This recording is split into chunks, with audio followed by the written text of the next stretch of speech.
If you have a lot of white people in an area, they generally don't want a politician or a judge or someone in power to be black, because they know the history of black-white relations.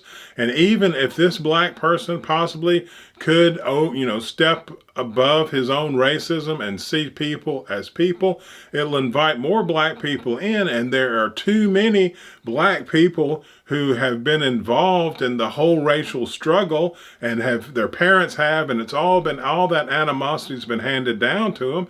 And so white people don't want them in charge, because that would just be crazy. They don't want them in charge any more than black people want white people in charge, especially white people who are angry and racist. And more black people are angry about racism than white people are, because it hasn't affected that many white people's lives.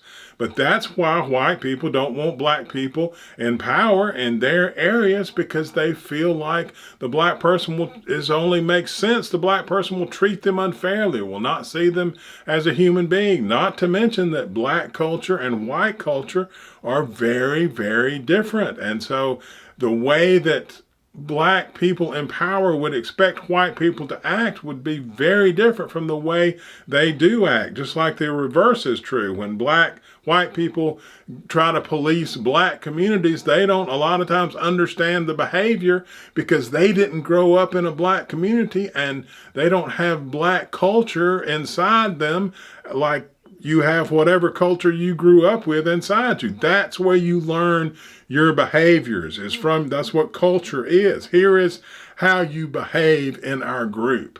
And if it's completely foreign to you, then you don't understand it and you can't judge it well. So if the black authority figure doesn't understand white culture really, then they're not going to understand you when you try to talk to them. And so you can't get the things done so there are practical reasons. Racism is not just about, just blind hatred.